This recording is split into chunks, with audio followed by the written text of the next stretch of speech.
먼저 코로나19 사태와 그에 따라 더욱 심각해지고 있는 경제난 때문에 큰 고통을 당하고 있는 국민 여러분께 심심한 위로와 격려의 말씀을 드리고자 합니다.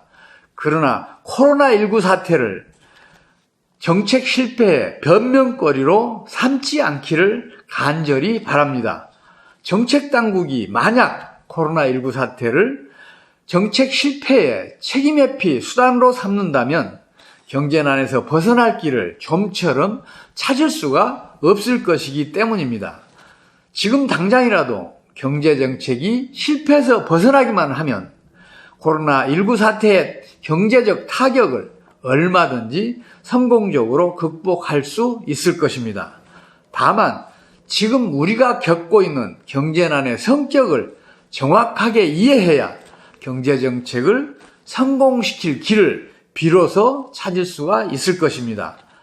사람은 만성질병에 시달리기도 하고 급성질병에 시달리기도 하듯이 국가경제도 마찬가지입니다.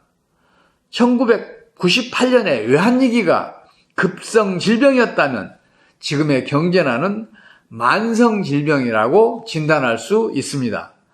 급성질병은 치명적이긴 하지만 수술이나 투약으로 단기간에 치료할 수가 있습니다. 1998년의 외환위기가 대표적인 사례입니다. 우리나라가 불과 1년 만에 외환위기에서 벗어날 수 있었던 것은 대대적인 구조조정이라는 수술과 공적 자금 투입이라는 투약을 과감하게 단행했기 때문입니다. 그 과정에서 수술과 투약에 따른 고통과 비용을 지불해야 했었습니다. 반면에 만성질병을 치료하기 위해서는 그 질병의 근원을 먼저 정확하게 파악해야 합니다. 질병의 근원에 처방을 해야 비로소 완치할 수가 있기 때문입니다. 예를 들어 담배를 많이 피워서 폐암에 걸렸다면 담배부터 끊어야 합니다. 그런 뒤에 방사선 치료도 받고 항암제도 복용해야 폐암을 극복할 수가 있습니다. 만약 운동 부정으로 체중이 불어나 당뇨병 같은 성인병에 걸렸다면 먼저 운동을 열심히 하고 식사량도 조절해서 체중부터 줄여야 성인병에서 벗어날 계기가 마련됩니다.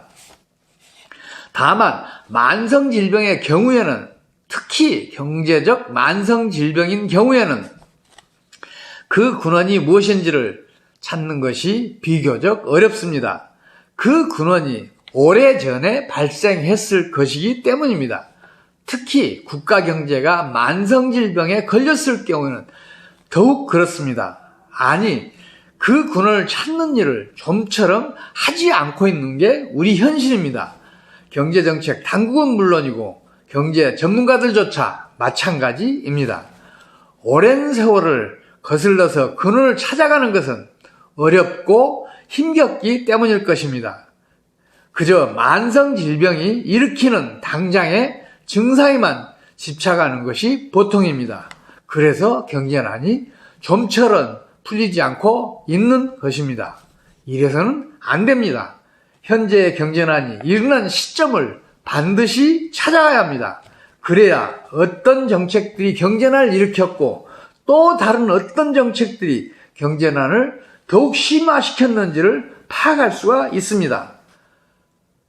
코로나19 사태 때문에 제 얘기가 본 궤도에서 약간 벗어났습니다. 다음 시간에는 다시 본론으로 돌아가겠습니다.